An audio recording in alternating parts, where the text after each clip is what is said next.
Pourquoi TikTok est-il nuisible? Parce qu'il y a des contenus qui sont peut-être pas appropriés à tous les âges. Parce que je trouve qu'on perd beaucoup de temps sur l'application et c'est addictif, quoi. Parce que ça monte la tête des jeunes, des mineurs. C'est bien l'action qui prévoit de limiter à 60 minutes par jour, je pense. Parce qu'il y a plein de bêtises qui passent et vu que les enfants ils recopient tout ce qu'ils trouvent sur les réseaux sociaux, du coup je me dis c'est pas bien. Depuis qu'il y a TikTok, je pense qu'il y a beaucoup de gens, des jeunes qui ne sortent plus. Et ils s'amusent plus à faire, quand ils sortent, ils s'amusent plus à faire par exemple des vidéos. Avec tout ce qu'on peut entendre, évidemment, on pourrait se poser des questions. Maintenant, je pense qu'on peut naviguer sur TikTok sans forcément, bien que les vidéos regardées en entraînent d'autres un peu dans le même domaine, donc on est toujours amené à regarder un peu la même chose.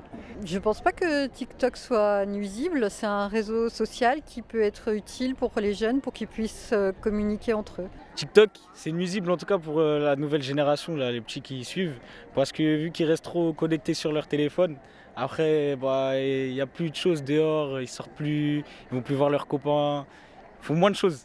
Parce que je trouve qu'il y a des trends, on va dire, qui sont dangereuses. Par exemple, non, il n'y a pas d'exemple. Il y en a qui sont dangereuses. Ah oui, il y a une trend, comme dire, on fait des cicatrices, on tourne et puis ça fait une cicatrice, puis ça peut faire mal. Je pense qu'on perd un peu sa personnalité, on veut trop, impressionner les gens, on n'est plus soi-même. Des idées et des concepts faux, totalement faux.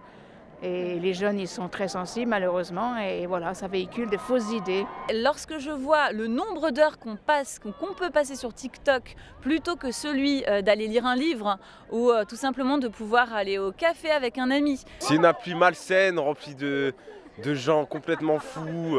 Là-bas, on peut trouver partout. Vaut mieux enlever ça par le gouvernement pour les enfants. C'est chronophage, enfin c'est plus que Facebook. Et c'est très dangereux pour les nouvelles générations, surtout ceux qui, les 11, ceux qui ont 11 ans et qui grandissent. Il y a n'importe quoi sur TikTok maintenant. C'est pas encadré. Donc c'est dangereux parce que c'est pas encadré. Je trouve que ça donne c'est pas que ça donne une mauvaise image des gens, mais ça reflète pas le véritable aspect des gens. Parce que premièrement, ça rend accro dans le sens où on peut lancer des trends, genre comme l'histoire des balafres et tout sur les joues et tout le monde peut se lancer dedans sans même... voilà, quoi. Peut-être qu'il y ait une petite, un warning pour les jeunes, les trop jeunes, voilà, qu'ils ne soient pas trop happés par ce TikTok qui peut être bien pour certains sujets.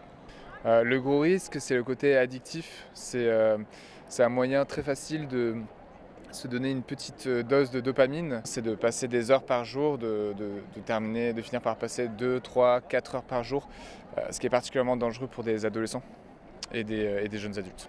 On ne sent pas le temps passer quand on est en train de scroller.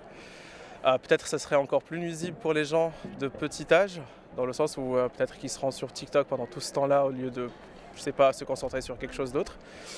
Et surtout qu'il y a plein d'informations qui ont tendance à être fausses, plutôt que des informations qui sont bonnes, ou voilà, à tendance constructive ou culturelle. Le fait de scroller, donc de passer d'une vidéo à une autre, ça nous enferme un peu dans une capsule temporelle et on n'arrive jamais à en sortir alors qu'il y a plein de choses à découvrir ailleurs.